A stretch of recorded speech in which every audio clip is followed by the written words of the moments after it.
Marcos 14, del 12 al 25, dice así su palabra. El primer día de la fiesta de los panes sin levadura, cuando sacrificaban el cordero de la Pascua, sus discípulos le dijeron: ¿dónde quieres que vayamos a preparar para que comas la Pascua? Y envió 2 de sus discípulos y les dijo: id a la ciudad, y os saldrá al encuentro un hombre que lleva un cántaro de agua, seguidle. Y donde entrare, decid al señor de la casa: el maestro dice, ¿dónde está el aposento donde he de comer la Pascua con mis discípulos? Y él os mostrará un gran aposento alto ya dispuesto. Preparad para nosotros allí. Fueron sus discípulos y entraron en la ciudad y hallaron como les había dicho, y prepararon la Pascua. Y cuando llegó la noche, vino él con los 12. Y cuando se sentaron a la mesa, mientras comían, dijo Jesús: de cierto os digo que uno de vosotros que come conmigo me va a entregar. Entonces ellos comenzaron a entristecerse y a decirle uno por uno: ¿seré yo? Y el otro: ¿seré yo? Él respondiendo les dijo: es uno de los 12, el que moja conmigo en el plato. A la verdad, el Hijo del Hombre va, según está escrito de él, mas ay de aquel hombre por quien el Hijo del Hombre es entregado. Bueno le fuera a ese hombre no haber nacido. Y mientras comían, Jesús tomó pan y bendijo y lo partió y les dio diciendo: tomad, esto es mi cuerpo. Y tomando la copa y habiendo dado gracias, les dio y bebieron de ella todos. Y les dijo: esto es mi sangre del nuevo pacto, que por muchos es derramada. De cierto os digo que no beberé más del fruto de la vid hasta aquel día en que lo beba de nuevo en el reino de Dios. Acompáñame por favor a orar a nuestro Padre. Padre bendito, Rey del cielo, soberano, no hay nadie que se pueda comparar a ti.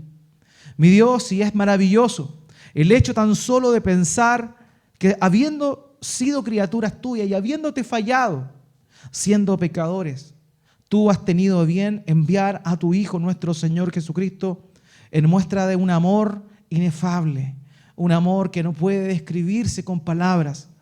Y nos lo entregaste cargando Él en sus espaldas la culpa de nuestros pecados, para que nosotros, por gracia, por medio de la fe y motivados por el Espíritu Santo, hayamos recibido ese mensaje y hayamos respondido en arrepentimiento y fe. Padre, solo por tu gracia, mi Dios, es solo por tu amor. No hay nada que nosotros hagamos que nos haga merecedores de tu gracia. Y es por eso, Padre, que nuestro corazón debe rebosar de alegría, que nuestro corazón debe estar contento, alegre y gozoso por todo lo que tú nos has dado. Y esta mañana, con gratitud de corazón, queremos disponernos a recibir tu palabra, a recibir tu verdad. Padre, ayúdanos, que tu Espíritu Santo nos lleve a toda verdad, que nos confronte, que confronte nuestro corazón, que nos anime a seguirte, mi Dios, y que podamos, con un corazón humilde, contrito y humillado, volvernos a ti si es que estamos desviando nuestro caminar. Padre, muchas gracias. Gracias por esta oportunidad que tú nos brindas nuevamente de estar esta oportunidad en pos de tu palabra. Gracias, Padre, te damos. En el nombre de Jesús oramos. Amén y amén. Estamos en el final casi del Evangelio según Marcos. El Evangelio de Marcos tiene una característica muy importante, lo he dicho hasta muchas veces, pero lo voy a decir porque creo que hace rato no lo decía.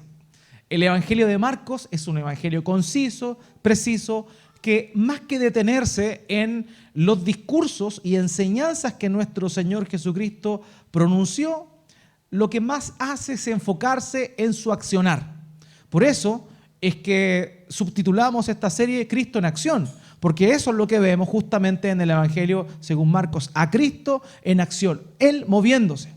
Curiosamente, el texto o el libro, el Evangelio que más habla de que Jesús enseñaba era Marcos, pero no contiene las enseñanzas del Señor. Y por eso es que Dios inspira, evidentemente, a otros evangelistas con el propósito de poder mostrar y dejar en papel o en ese tiempo en papiro, lo que Dios había dicho. De manera que Marcos nos muestra a Cristo en acción, pero son pocas las enseñanzas o palabras que registra. Y justamente en esta oportunidad nos encontramos con una de esas enseñanzas o una de esas veces en las cuales Él se pronuncia a sus discípulos.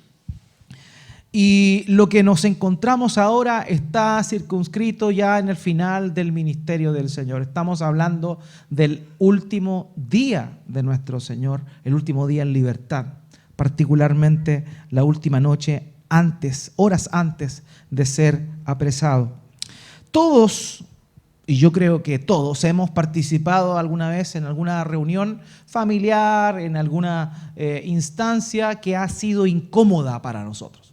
De pronto llegamos con una buena actitud, ¿cierto? Algún evento social, alguna reunión, una junta con algunos amigos, y de pronto algo sucede en medio de la instancia y el ambiente se volca, se vuelve tenso, se vuelve incómodo. Y eso pasa muchas veces. A mí me ha pasado un montón de oportunidades que de pronto se dan situaciones en las cuales uno tiene que tratar de sortear la incomodidad del momento. Hay veces que me ha tocado ir a reuniones donde hay personas que son cristianas, otras que no son cristianas, y de pronto, no sé, se da la conversación del matrimonio, la importancia del matrimonio, y yo como pastor no me puedo quedar callado, tengo que decir las cosas como son. Entonces pasa que de pronto uno, sin quererlo, por decir la verdad, genera un ambiente tenso dentro de los que están ahí. Y después es difícil, la verdad, poder cambiar un poco el ambiente, pero pasa. Y a usted sin duda le ha pasado, no tan solo parecido a lo que yo le estoy comentando, sino que ha tenido la oportunidad de participar en reuniones familiares, sobre todo las familiares que son tan simpáticas, donde de pronto pasa algo y el ambiente se vuelve un poco hostil y se vuelve de alguna manera incómodo. El Señor Jesucristo había estado aproximadamente 3 años, creemos que un poquito más, con los discípulos, día y noche prácticamente, y durante ese tiempo, ¿qué era lo que había pasado? Durante ese tiempo se daba mucho que Él compartía, les enseñaba, les instruía, y todos con gozo, todos felices, todos contentos. Pero en esta oportunidad no vemos que se mantiene este ambiente, sino que de alguna manera este ambiente va a cambiar. Hoy vamos a hablar del momento más incómodo, hermanos, del momento más incómodo de la relación del Señor Jesucristo con sus discípulos. El momento más incómodo, porque ciertamente así fue. Fue un momento muy complejo. La famosa escena de la cena del Señor, donde vemos la institución de la cena del Señor. El sermón de esta mañana tiene por título Una cena incómoda. ¿Ya? Una cena incómoda. No olvidemos lo que vimos la semana pasada. La semana pasada vimos cómo es que el Señor Jesucristo está en una cena en la ciudad de Betania, a las afueras de la ciudad de Jerusalén, y estando ahí una mujer que sabemos por el Evangelio de Juan que correspondía a María, la hermana de Lázaro, lo que hace es hacer un acto sublime, un acto súper lindo de derramarse en humildad y derramar algo muy costoso a los pies de nuestro Señor Jesucristo. Vimos que rompe un frasco de alabastro con perfume de nardo puro, purísimo y caro por lo demás, el equivalente a 1 año de trabajo. Eso era, 1 año de trabajo, lo que le costó. Y vimos cómo esta situación motivó o gestó la incomodidad de muchas personas. Y lo que analizamos conforme al relato de Juan es que justamente una de esas personas que se incomodó o el que lideró ese comentario en contra de esta mujer que se entregó completamente ante el Señor derramando esto fue Judas. Y vimos que Judas en un acto de despecho, en un acto en el cual su figura del Mesías decayó, porque él quería un Mesías rey, pero al contrario encontraba un Mesías que decía cada vez más seguido que iba a morir. vemos que él creía en un Mesías que iba a erigirse como rey, de manera que iba a gobernar y tener acceso a las arcas, y él, como el tesorero de los discípulos, pensó que si era el tesorero de los discípulos, cuando Jesucristo fuese coronado como rey, iba a ser el tesorero del reino. Y como él tenía un corazón codicioso también, porque sabemos por el relato de los evangelios que él era ladrón, tomaba de la bolsa igual, entonces como tenía un corazón codicioso, lo que hizo esta mujer y la reacción del Señor ante esta mujer no le gustó para nada. En un acto de despecho, él se dirige donde los principales de la ciudad, donde los líderes de la ciudad, y les dice: ¿qué me quieren dar para que yo entregue a Jesús? Y ese es el punto, y lo notamos la semana pasada. ¿Qué me quieren dar? Ni siquiera él dice: este es el precio para que yo les entregue a Jesús. No, él está tan despechado que lo único que quiere es hacerlo.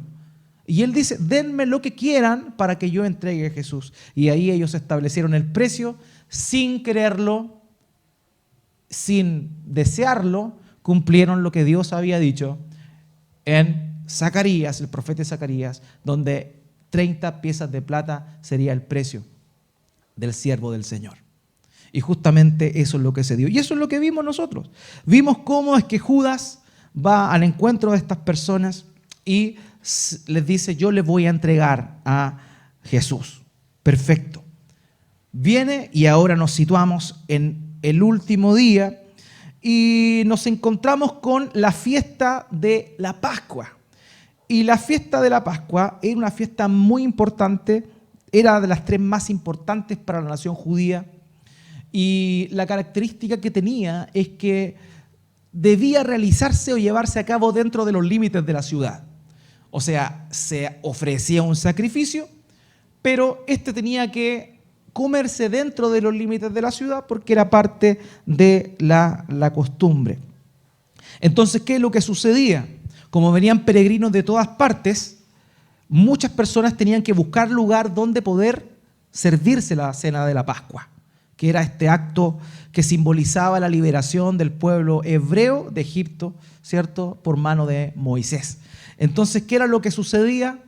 Lo que se hacía era que todas las personas que vivían en Jerusalén tenían que disponer de su hogar para que otras familias que venían de otro lugar tomaran la cena también. Entonces aquí el punto es bien importante. ¿Por qué? Porque Judas tenía en su corazón y ya se había comprometido a entregar al Señor, y lo que él quería hacer era hacerlo de la manera más sigilosa posible.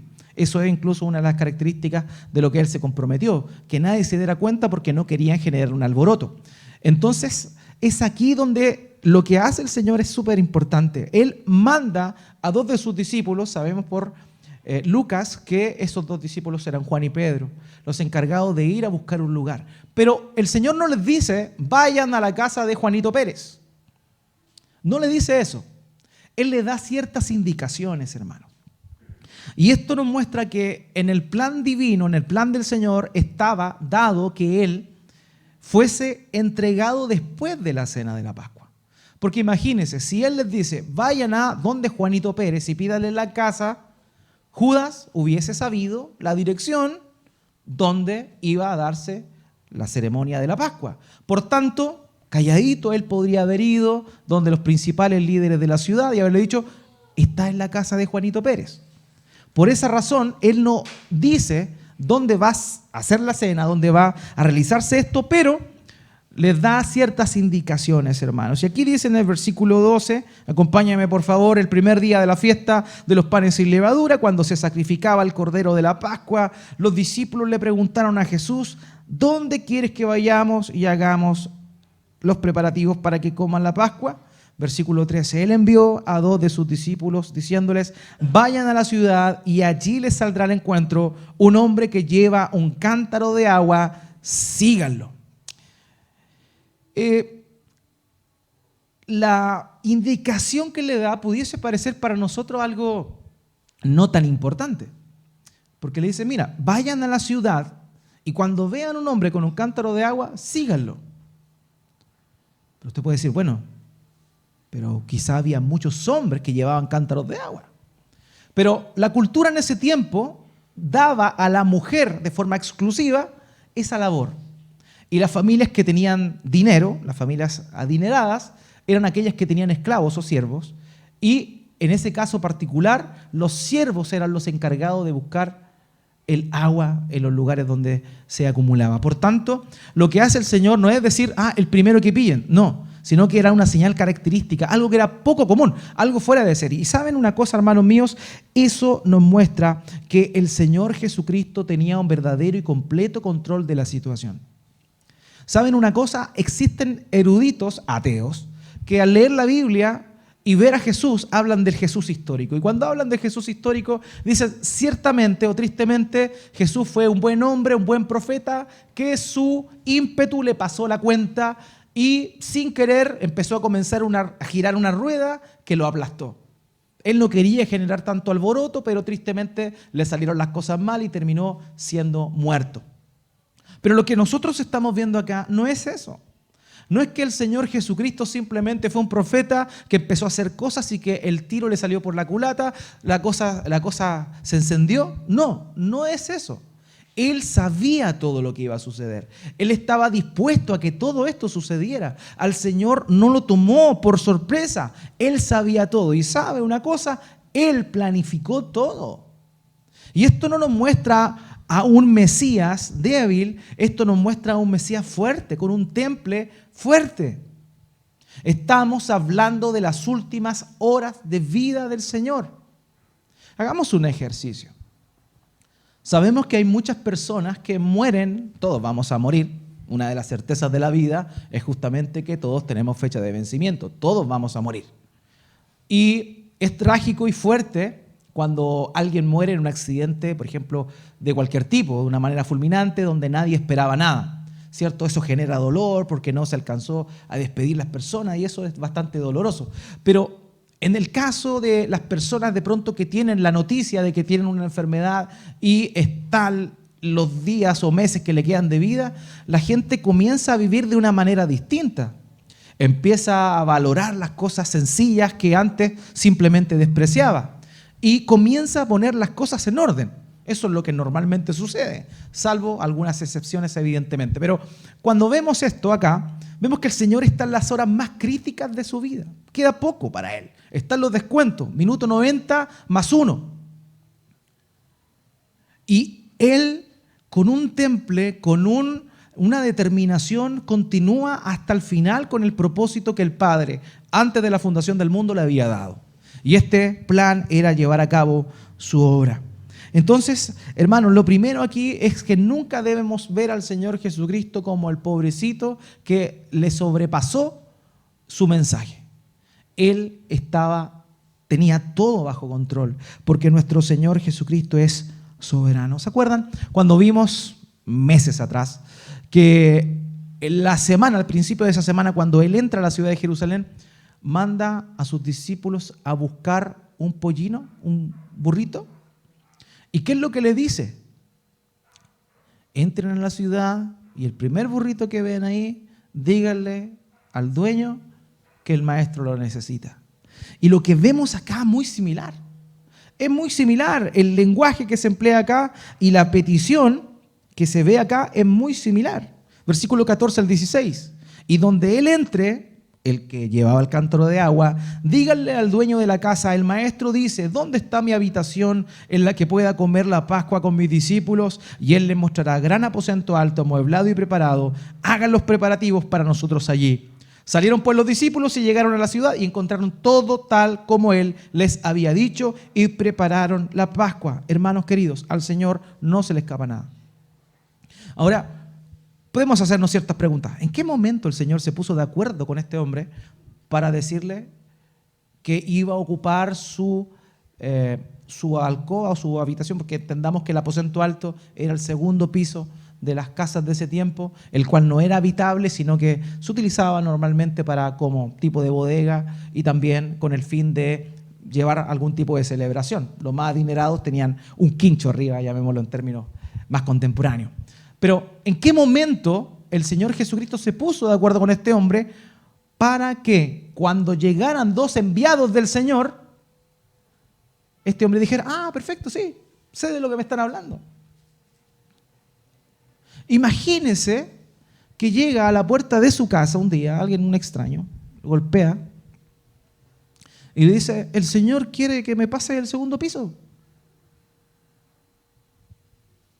¿De qué estamos hablando? Diría uno, si es que no tiene idea de qué está hablando. Si es que yo no me puse de acuerdo con quien me lo está pidiendo. ¿Y qué es el tema? ¿Qué es el punto? Yo honestamente creo que de una forma sobrenatural el Señor le pidió a este hombre eso. Así como el dueño del burro sabía que cuando hombres viniesen a pedir el pollino, él lo iba a pasar, de la misma manera, muy probablemente, el dueño de esta casa sabía que el maestro le iba a pedir ese lugar. Esto igual nos muestra algo, hermanos, una determinación de parte del dueño del lugar, una disposición del dueño del lugar. En ese tiempo, ya lo dije, era muy concurrida la ciudad.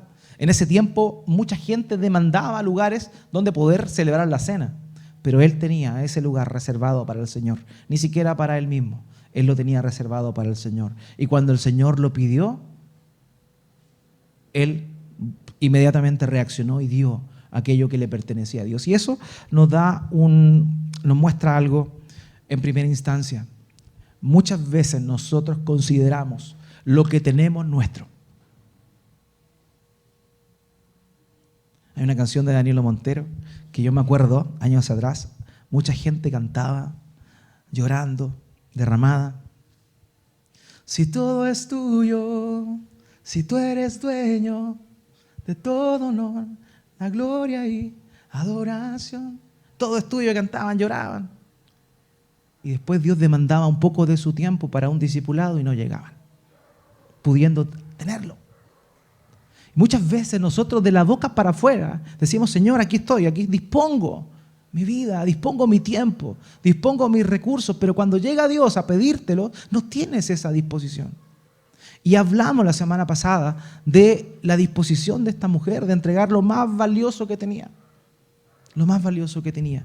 Este hombre estaba dispuesto a entregar ese lugar preparado. Fíjese que el texto dice que cuando llegaron ahí, Él les mostrará, versículo 15, y Él les mostrará un gran aposento alto, amueblado y preparado. O sea, ellos tenían que llegar a ordenar nomás, pero todo lo que Él necesitaba para la cena estaba ahí.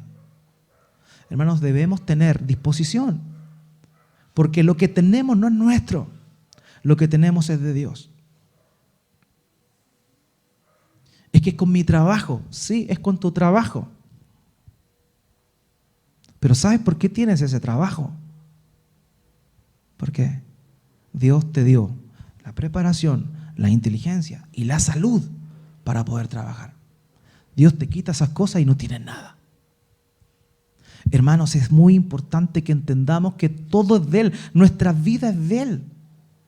Nuestra vida le pertenece. Todo lo que tenemos es de Él. Por tanto, debemos prestar y disponer a que Él use cuando lo requiera. Y este hombre nos muestra eso de una forma indirecta. No sabemos el nombre, pero al igual que la mujer de la semana pasada, conocemos su corazón y su disposición para poder facilitar al Señor aquello que es del Señor y que le ha prestado. Porque, hermanos queridos, si algo es cierto es que todo es de Él y Él nos lo ha prestado. Y el gran problema es que nosotros vivimos y creemos nuestro lo que es de Él. Ojo. Ojo ahí. Lo segundo que vemos aquí entonces es cómo llega el momento de la celebración de la Pascua, ¿cierto? Es lo que vemos aquí en los versículos que siguen. Y es aquí donde tiene lugar, donde tiene sentido las palabras que el Señor está diciéndole a sus discípulos. ¿Por qué? Porque como ya lo señalé, Jesús tenía más que claro que estas eran sus últimas horas de vida. Las últimas horas de vida del Señor. Versículo 18. Y estando sentados a la mesa, comiendo, Jesús dijo, en verdad les digo que uno de ustedes me entregará, el que come conmigo. El ambiente es festivo de la Pascua, porque en la Pascua se recordaba la liberación. En la Pascua se recordaba cómo Dios, con grandes portentos, con señales, con prodigios y con un juicio ante la ciudad de Egipto, o sea, el pueblo, el imperio egipcio, Dios sacó con gran poder a los hebreos que estaban esclavos ahí. Por tanto, la cena de la Pascua era un momento muy importante y de gran gozo para ellos. Igual los nacionalistas de pronto, lo señalé anteriormente, les daba un poquito de... se confrontaban un poco porque ellos estaban siendo esclavos de los romanos en ese tiempo y la cena de la Pascua recordaba la liberación, entonces algo de nostalgia les entraba. Pero aquí lo que nosotros estamos viendo es que el Señor comienza y cambia el ambiente de esta cena que buscaba ser un momento agradable y un momento para recordar la libertad de la esclavitud. El Señor dice, uno de vosotros que come conmigo me va a entregar. Primero, hermanos, veamos esto desde la perspectiva del Señor, de su excelencia, de su carácter, de su gracia, de su amor. El Señor es el único que puede sentarse a la mesa con aquel que le va a traicionar. El Señor ama tanto, es tan paciente, misericordioso, que Él no duda de sentarse junto a aquel que le va a entregar. Y cuando vemos eso, la forma en la cual Él lo hace, vemos su carácter, su amor. Él no dice, bueno, uno de ustedes me va a entregar. ¡Judas! Él no hace eso. Él calla, mantiene en el anonimato a aquel que le va a entregar. Ese es el carácter de nuestro Señor. Esa es la disposición que Él tiene para con el pecador. E incluso el pecador que se va a perder, porque todos sabemos que Judas se perdió. Pero fíjese en el carácter del Señor. Muchas veces a nosotros, siendo cristianos, sabiendo que el Señor nos ha perdonado, reconociendo eso, algo nos han hecho. Y a nosotros nos cuesta. Nos cuesta. Nos cuesta. No somos como Cristo. ¿Podríamos sentarnos a la mesa con aquel que sabemos que nos va a traicionar? No tenemos problema en hacerlo si no lo sabemos.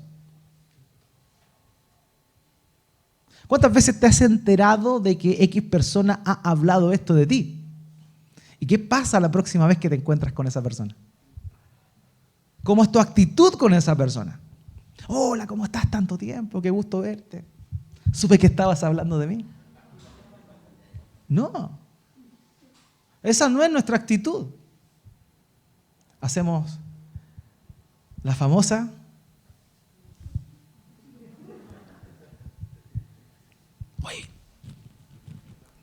vitrineando. Esa es nuestra actitud. Incluso siendo cristianos, incluso habiendo recibido el perdón de nuestro Dios. Pero Él no obra así. Él puede estar y compartir en la mesa de aquel que le va a traicionar. En esta cultura, el comer juntos no era algo como hoy. Para nosotros, vamos, por ejemplo, al mall, vamos al McDonald's con la aplicación para que salga más barato, sobre todo si tiene 5 hijos. ¿Y qué es lo que pasa? Usted va ahí y se sienta al lado de cualquiera, no tiene idea quién es, no sabe dónde vive. Usted se sienta a comer al lado de un grupo de personas X y no tiene ningún problema con eso. Pero en esa cultura y en ese tiempo, el con quién comías era algo realmente importante, porque tú no te sentabas a comer con cualquiera. Por eso es que los religiosos de la época, hipócritas, criticaban al Señor, porque Él iba donde lo invitaban y lo invitaban pecadores a comer. Entonces, oye, ¿usted no sabe que estos son pecadores y se junta con ellos? ¿Por qué? Porque el sentarse a la mesa con alguien era compartir con ellos y era sentirse plenamente identificado con ellos. O sea, tú no comías con cualquiera en ese tiempo. Para sentarte a la mesa con alguien tenías que estar completamente de acuerdo y ser sumamente fiel a esa persona. Hoy no, tú invitas a alguien a tu casa y te sale pelando. En ese tiempo no, eso era verdaderamente execrable. Un autor señala, comer juntos significaba paz, confianza, perdón y fraternidad. Traicionar a alguien que te había ofrecido su pan era un acto atroz. ¿Y qué es lo que el Señor Jesucristo le está diciendo aquí? Uno de vosotros que come conmigo me va a entregar. Uno de a quien le ha abierto mi corazón, a quien le he enseñado el camino al Padre, que he compartido. Uno de ustedes que ha estado todo este tiempo recibiendo luz, vida eterna por medio de mis palabras, me va a traicionar. Me va a traicionar. Y una de las cosas más brutales que vemos aquí es que el Señor Jesucristo, y cuando uno dice y aconseja a hermanos que están pasando por situaciones, uno le dice, ¿sabes qué, hermano? El Señor te entiende. Y a veces los hermanos quedan así, pero ¿cómo me va a entender el Señor si el Señor no pasó por lo que yo pasé? Créeme que el Señor pasó por mucho más de lo que tú tal vez vas a pasar en esta vida. Es un hecho. No tenemos un sumo sacerdote que no nos pueda entender, sino uno que conforme a todo lo que nosotros hemos vivido, Él experimentó, y peor aún. Si tú has sido traicionado, Él más. Él más. Entonces vemos esto. El Salmo 55, del 12 al 13, dice el salmista David, y aquí evidentemente el Espíritu Santo inspiró a David, porque no es un enemigo el que me reprocha, y si así fuera, podría soportarlo. Ni es uno que me odia el que se ha alzado contra mí. Si así fuera, podría ocultarme de él. Sino tú, que eres mi igual, mi compañero, mi íntimo amigo. Nosotros que juntos teníamos dulce comunión, que con la multitud andábamos en la casa de Dios. Dígame si las palabras de David no reflejan lo que Cristo estaba viviendo en ese momento. En unas cuantas horas más iba a ser entregado por uno de sus más cercanos. Cuando él dice, el que mete la mano conmigo en el plato es el que me va a entregar, está haciendo alusión a alguien íntimo. Y aquí hay algunos que han dicho, pero ahí está, entonces Judas era un íntimo del Señor. Era más íntimo incluso que Pedro, Jacobo y Juan, porque si comía del mismo plato, era demasiado íntimo. Ese es el punto, por eso nadie pudo identificarlo, porque los 12 eran íntimos. Tenía una relación más cercana con estos tres que acabo de mencionar, porque en algunas situaciones muy particulares solo ellos estuvieron presentes, pero todos comían del plato del Señor.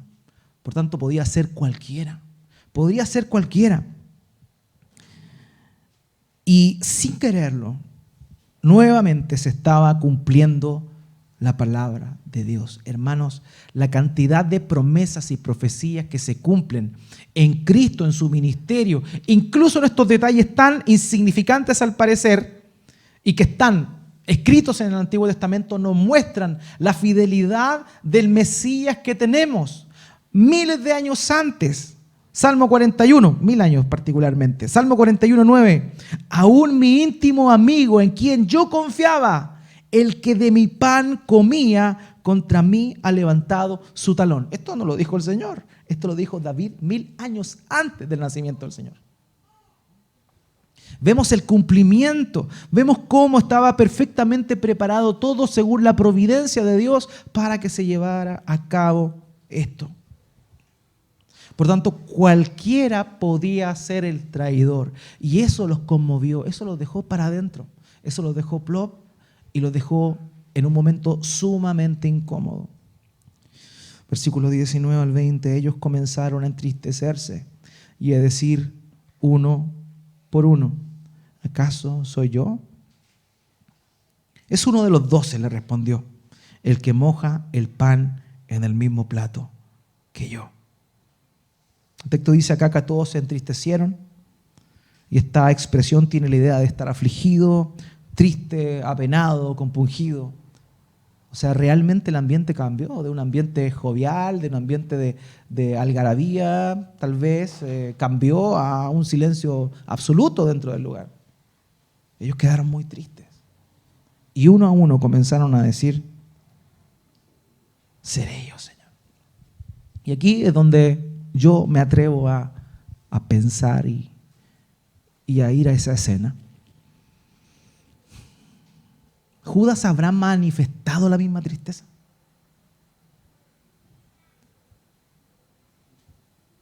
Aquí dice,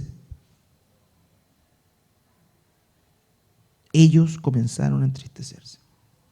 Eso denota que la sala completa se llenó de tristeza. ¿Acaso Judas, de una manera hipócrita, estaba demostrando tristeza sabiendo que él iba a entregar y traicionar al Señor? Aún así, nadie hasta el momento dudaba o pensaba que Judas era.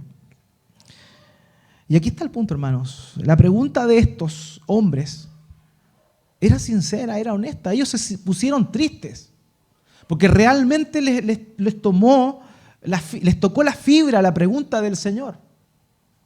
Y ellos comenzaron a preguntar, ¿seré yo? Y muy probablemente la intención de su corazón era genuina. No era, Pedro preguntó, así que voy a preguntar para no quedar mal. ¿Cómo? No. Probablemente todos de verdad comenzaron a hacerle a él esa pregunta, porque en ese momento empezaron a cuestionar su propio corazón, si ellos estarían dispuestos a traicionar y a entregar al Señor Jesucristo. Hermanos, la mañana siguiente todos traicionaron al Señor. Todos lo traicionaron. Judas lo entregó. Judas no se arrepintió y no siguió adelante. Su remordimiento fue más grande, porque su corazón era malo. Pero todos lo traicionaron. Por eso todos con dolor en su corazón le preguntaban, ¿seré yo, Señor? Esa noche Judas lo traicionó, pero el día después todos lo traicionaron. Y vamos a ver, Dios mediante, la próxima semana lo que sucede con Pedro. Por tanto, queridos, todos ellos negaron al Señor de alguna manera u otra. Y esa realidad no está ajena a la nuestra.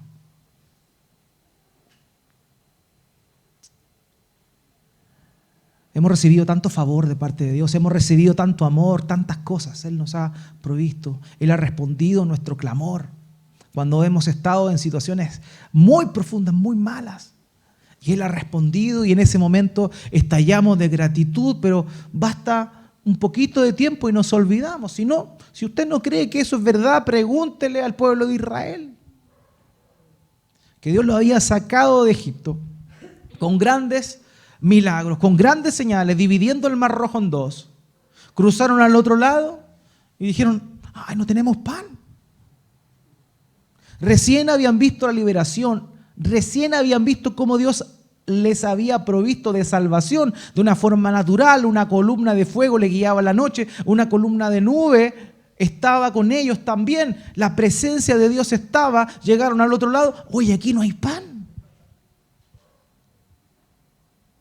Recién habían recibido el favor de Dios y ya lo estaban negando. Hermanos, ¿cuántas veces tú y yo somos iguales? Somos iguales, recibimos la provisión de Dios, la bendición de Dios. Y le negamos, le traicionamos. Querido, la única diferencia entre Pedro y Judas es que Pedro se arrepintió. Pero es igual de traidor que Judas. Pedro no le negó una vez, le negó 3 veces. ¿Cuántas veces tú has negado al Señor? ¿Cuántas veces tú, que has recibido la gracia de Dios, el favor de Dios, tienes la convicción que Él te ha salvado porque realmente viste su perdón en tu vida, estás viendo la obra del Espíritu Santo cambiándote, transformándote? es visible, lo ves. Y aún así, cualquier oportunidad que se da, niegas a Cristo. Y no solo tú, yo también. Negamos a Cristo. Negamos y le traicionamos, le vendemos. Charles Spurgeon dijo, hay una manera de negar a Cristo sin siquiera hablar una palabra. Y esto es lo más habitual. En el día de la blasfemia y la reprensión, muchos ocultan sus cabezas. Están en compañía donde deberían defender a Cristo, pero tapan sus bocas con las manos. No dan un paso adelante para profesar su fe en Jesús. Tienen una cierta fe, pero es una fe que no obedece. ¿Cuántas veces tú y yo hemos traicionado al Señor? Aquel que nos dio todo, el que nos dio nueva vida, aquel que le dio sentido a nuestra vida, hermanos. Yo cuando conocí al Señor estaba en depresión. Con la gracia de Él nunca pensé en quitarme la vida, pero yo estaba totalmente devastado. Y Él le dio la razón a mi vida para seguir adelante. No obstante, en el transcurso de los años, ¿cuántas veces le he fallado? ¿Cuántas veces le he negado? Y yo sé que tú también. Hermanos queridos, es necesario que nos demos cuenta de esto. Nos demos cuenta de esto y nos volvamos al Señor, nos arrepintamos. ¿Seré yo, Señor? Sí, eres tú. Eres tú quien ha traicionado al Señor. Eres tú que por menos de 30 piezas de plata lo niegas, lo entregas, te callas. Eres tú.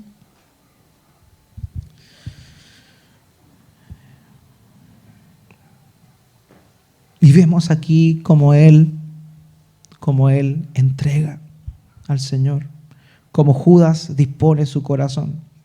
Ahora hay algo que tenemos que dejar en claro y luego de haber hecho esta introspección con respecto a nuestra propia vida y nuestra relación con el Señor y cómo hemos traicionado a nuestro Señor, es que debemos notar lo que le pasó a Judas. Hermanos, Judas era responsable de lo que estaba haciendo. Hay muchos que pueden decir, pero si estaba escrito que Judas lo iba a traicionar, ¿qué culpa tiene el pobre Judas? Si estaba escrito en el Salmo que acabamos de leer, que uno de los que comían con él le iba a traicionar. Y uno puede decir, pero ¿qué culpa tenía el pobre Judas? Judas es responsable. Porque en los que creemos en Dios, los que creemos en su providencia, no creemos ni en el fatalismo ni en el determinismo. Nosotros no creemos en Dios y nos vemos a Dios como aquel que tiene todo predestinado. Y hay personas que tienen un mal concepto de Dios. Creen que Dios tiene todo predestinado para ellos. Esto pasó porque Dios había destinado que me tenía que pasar. No. Nuestro Dios no obra así. Obra por medio de su providencia. Él tiene el control de todo. Pero lo que te pasa, tú eres responsable.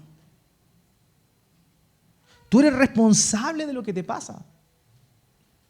Como le dije, Judas y los demás discípulos traicionaron al Señor. Todos. Entonces, ¿por qué Judas no más pagó el pato? Porque Judas no se arrepintió, porque Judas fue responsable de lo que hizo. Los demás fueron responsables de arrepentirse. Entonces, eso tenemos que entender. El que se pierde es responsable porque se pierde. Creemos que Dios salva, creemos que Él ha derramado su bendición y su salvación en un pueblo, sí lo creemos. Obviamente, está en la Biblia, pero todos son responsables de sus decisiones. Hermano, Dios te perdona cuando tú traicionas al Señor. Dios te perdona cuando tú lo niegas, pero tú eres responsable de eso. Tu responsabilidad está ahí, está presente. Entonces no debemos olvidar esto. Ahora, ciertamente, el texto paralelo nos muestra que Judas, no solamente de su corazón, sino que también tuvo influencia externa. Por ejemplo, en Juan capítulo 13, versículo 2 dice, y durante la cena, como ya el diablo había puesto en el corazón de Judas Iscariote, hijo de Simón, el que lo entregara, ¿se da cuenta? Satanás obró ahí poniendo en el corazón de Judas el deseo de hacerlo. Pero Dios y el Señor Jesucristo no condena al diablo por eso. ¿A quién condena? A Judas. Versículo 21, Marcos 14. Porque el Hijo del Hombre se va tal y como está escrito de él, pero ay de aquel hombre por quien el Hijo del Hombre es entregado. Mejor le fuera a ese hombre no haber nacido. O sea, estaba escrito que iba a suceder, pero ese hombre era responsable de lo que estaba haciendo. Hermanos, ¿podemos recibir el perdón de Dios? Sí, sin duda alguna. Si alguno pecare, abogado tiene para con el Padre, a Jesucristo el justo. Gloria a Dios, hermanos, por eso. Pero somos responsables y mínimo, hermanos míos, cada vez que negamos al Señor, cada vez que le traicionamos, tenemos que derramar nuestro corazón delante de Él y pedirle perdón. Pedirle perdón por lo que hemos hecho, porque somos responsables. No, si Dios me perdona. A veces creemos que la oración por arrepentimiento es como, ¿cómo le llaman acá? El pillar, ¿así se llama el juego? ¿Cómo se llama acá? La pillada, ¿cierto? Eso.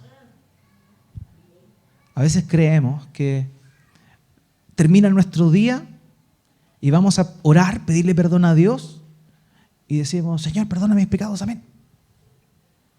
Y como cuando la espiaba uno llegaba, por mí y por todos mis compañeros, esa la escondía. No es así. Eso es muy liviano. Señor, perdona mis pecados.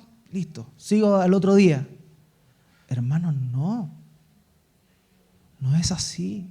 Somos responsables delante de Dios.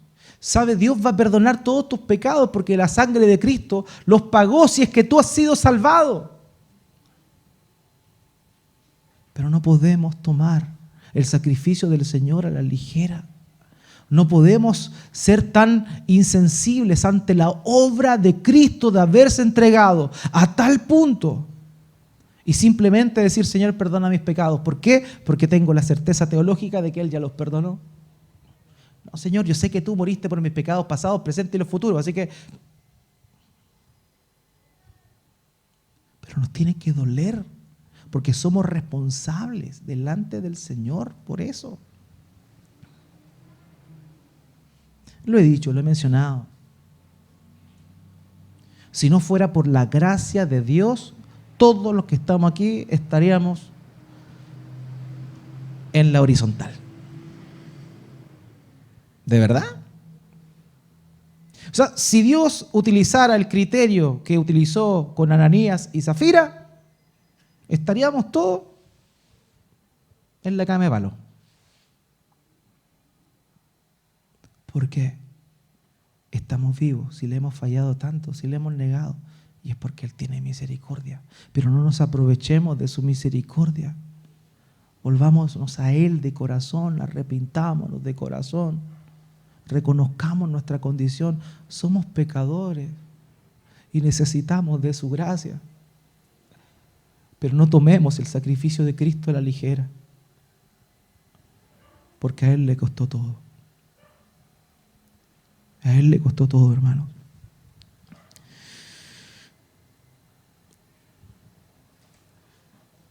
El Señor Jesucristo, después de aquello, versículo 22 al 24, mientras comían, tomó pan, y habiéndolo bendecido, lo partió y se lo dio a ellos y dijo, tomen esto de mi cuerpo, y tomando una copa, después de dar gracias, se la dio a ellos, y todos bebieron de ella, y les dijo, esto es mi cuerpo, mi sangre del nuevo pacto que es derramada por muchos. El texto en Marcos no lo dice, pero Juan sí. Él, luego de decir que uno de ellos le iba a traicionar, toma el pan y le dice, el que me va a traicionar, mete la mano conmigo en el plato. Judas toma el pancito, le dice, así como para que se hiciera lo que tenía que hacer. Le dice, anda a hacer lo que tienes que hacer. Y los discípulos creyeron que el Señor le había hecho algún encargo, porque como él era el tesorero, alguna compra que tenía que salir a hacer. Entonces Juan nos dice que a partir de ese momento Judas salió de la escena. Y luego de que Judas sale de la escena, el Señor comienza a hacer esto. La cena de la Pascua, si es que lo que dice la Mishnah, que es un texto judío del siglo II después de Cristo, es decir, 200 años después del ministerio del Señor, si es que lo que dice la Mishnah ya estaba sucediendo en el tiempo de Jesús, la cena pascual era muy especial y estaba constituida de el comer el cordero. En la mañana ellos muy temprano llevaban al templo el corderito para ser sacrificado, derramaban su sangre por completo y los sacerdotes le entregaban nuevamente el cordero para que ellos llegaran a la casa y lo cocinaran y se lo comieran. En la Pascua el pueblo se comía el cordero, que era muy común en casi todas las ofrendas y sacrificios que se hacían. La gente se terminaba comiendo el cordero. Entonces, ¿qué era lo que sucedía? Ellos llegaban ahí y se comían el cordero. Entonces, el Señor Jesucristo está en ese contexto y luego cuando ya tenían el cordero preparado, ellos comían pan ácimo, pan sin levadura, que representaba la rapidez con la cual el pueblo hebreo salió de Egipto. No olvidemos que fue de un rato para otro, fue sumamente exabrupto lo que sucedió. Ellos, la última plaga, ¿cuál fue? A los que vieron la novela, les estoy preguntando. ¿Cuál fue la última plaga? La muerte del primogénito. Luego de eso el faraón quedó totalmente devastado, su heredero había fallecido. ¿Y qué es lo que sucedió? Váyanse. Entonces en ese momento ellos tuvieron que salir muy rápido. Por eso el pan es sin levadura, porque no tenían tiempo para que leudara el pan. Eso representa, ellos comían hierbas amargas también para recordar lo amargo que había sido estar en esclavitud. Todas esas cosas, esos elementos tenían un simbolismo muy importante. Pero si la ceremonia que se estaba llevando a cabo aquí era como la que se describe en la Mishnah del siglo II, habían 4 copas que se tomaban en esta ceremonia.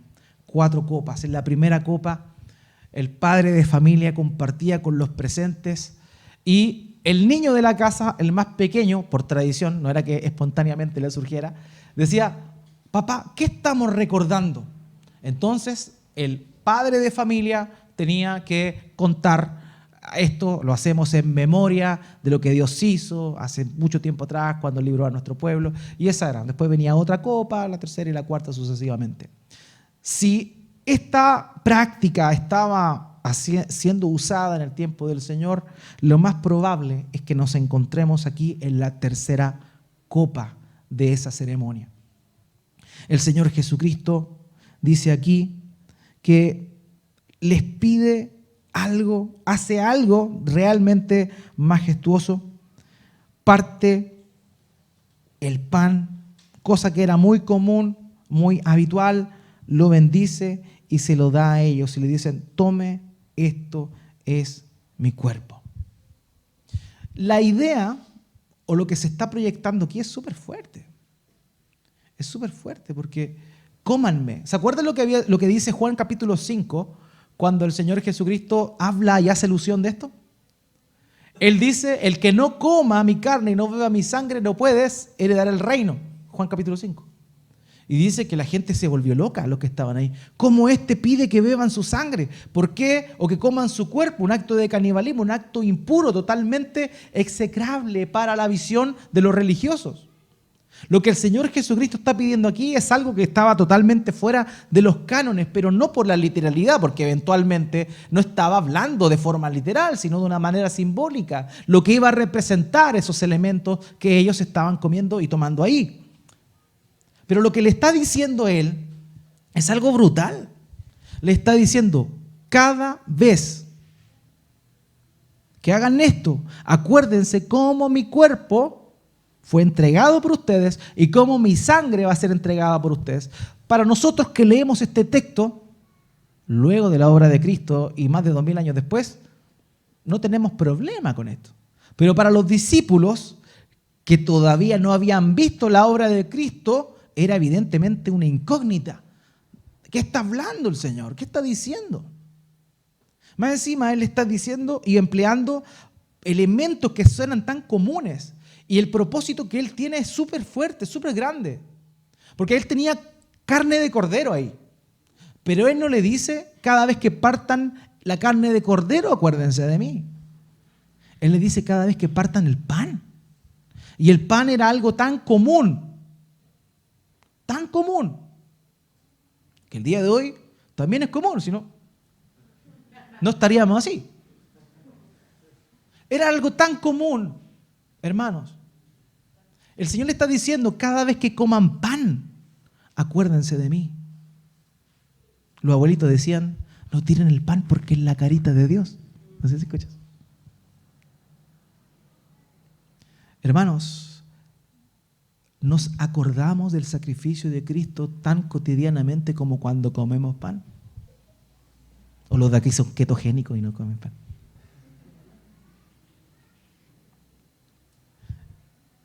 El Señor le está diciendo, cada vez que hagan algo como comer pan, acuérdense que yo me entregué por ustedes. El recuerdo del sacrificio del Señor tiene que estar latente en nuestra mente, en nuestro corazón. Habiéndolo bendecido, lo partió. Un autor dice lo siguiente con respecto a lo que el Señor está diciendo. Jesús ordenó a sus seguidores, cada vez que partían el pan juntos, que lo convirtieran en el punto central de su celebración y que recordaran y volvieran a contar su vida y su muerte.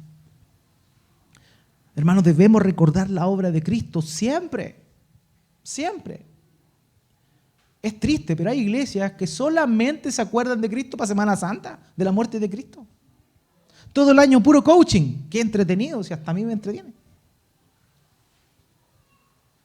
Todo el año tú eres un campeón. Todo el año cosas que sí son edificantes, pero no hablan de lo más importante y que fue el encargo del Señor Jesucristo de recordar cada vez. Paréntesis, por eso tomamos la cena del Señor todas las semanas. Porque buscamos recordar la obra de Cristo. Y que por lo menos una vez a la semana, por medio de estos elementos como el pan y el vino, recordemos lo que Cristo hizo por nosotros y ese significado de lo que Él hizo. Hermanos queridos, eso es tan importante.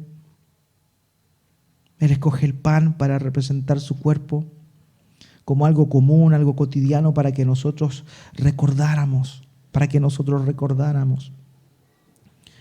cotidianamente y frecuentemente lo que Él hizo por nosotros a la hora de entregarse. El vino se consideraba la sangre de la uva. Ustedes saben cómo es la vendimia, me imagino. Aquí no hay muchas viñas, parece. Puras piedras nomás. Rocas para los más técnicos. El vino se consideraba la sangre de la uva. ¿La uva de dónde venía? De la...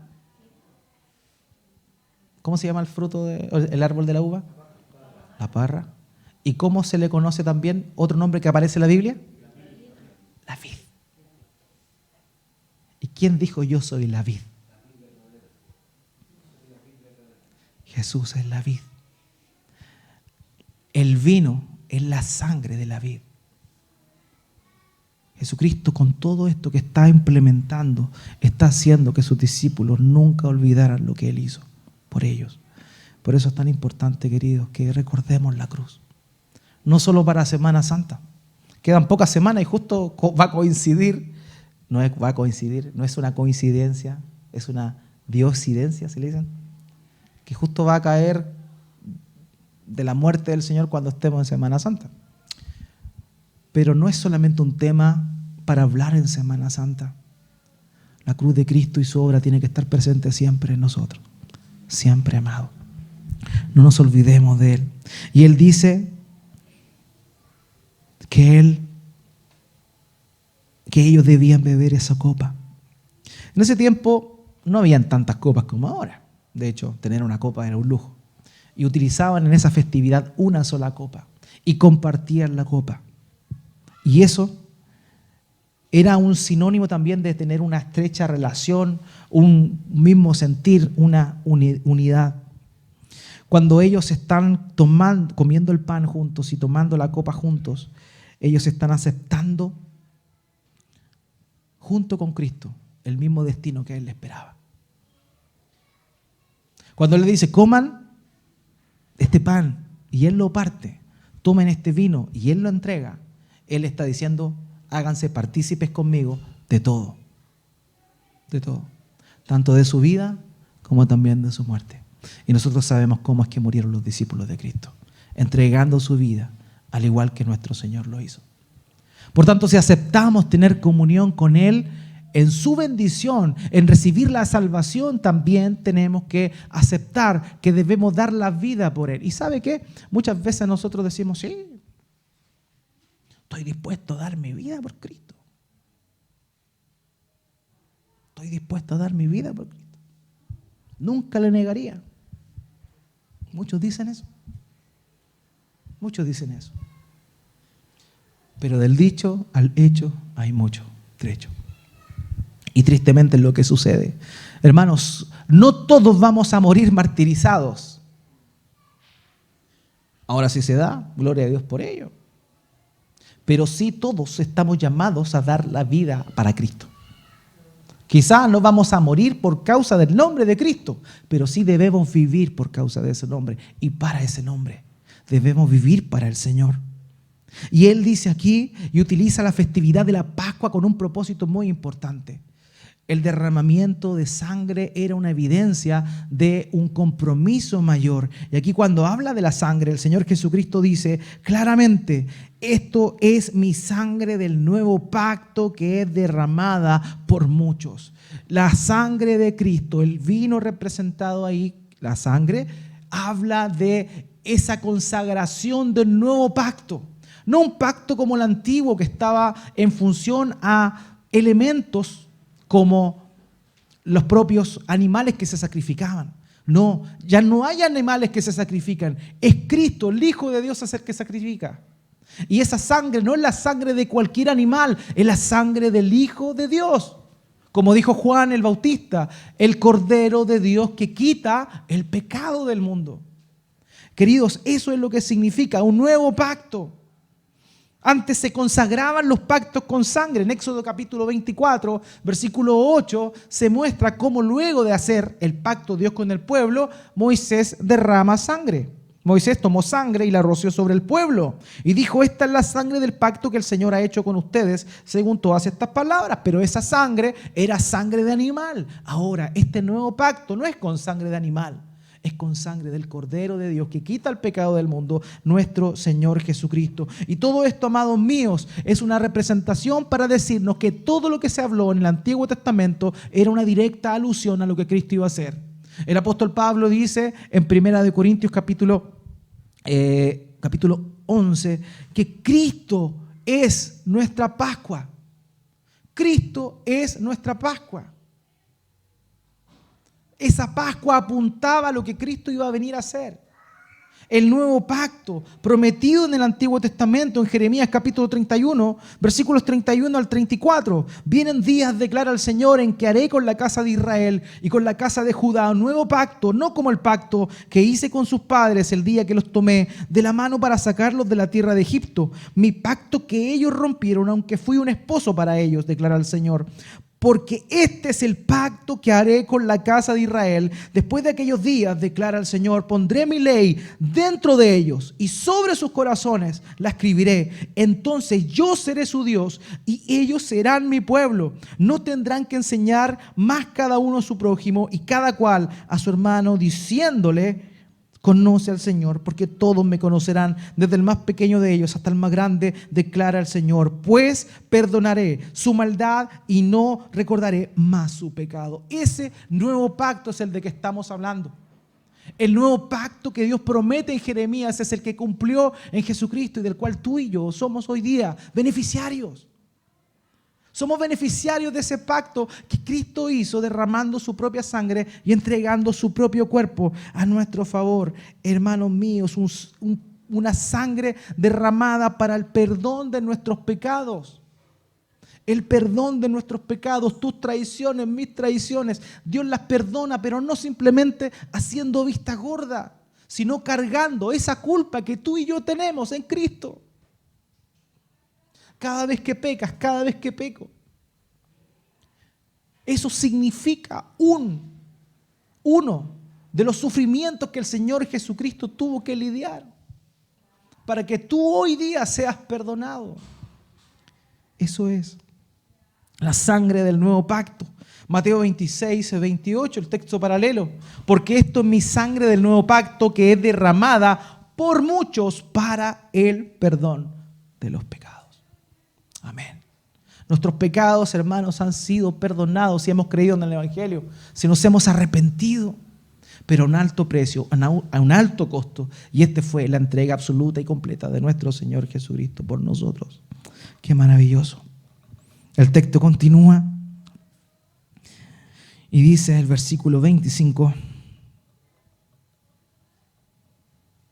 de cierto os digo que no beberé más del fruto de la vid hasta aquel día en que lo beba nuevo en el reino de Dios. Por esta razón muchos dicen que fue la tercera copa.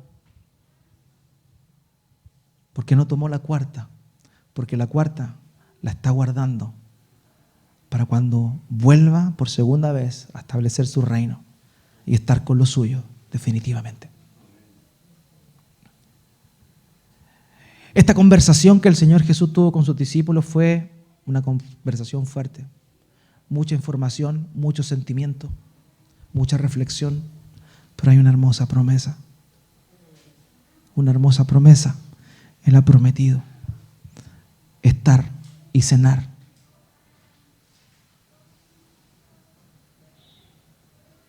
una vez más con todos aquellos que son parte de su pueblo.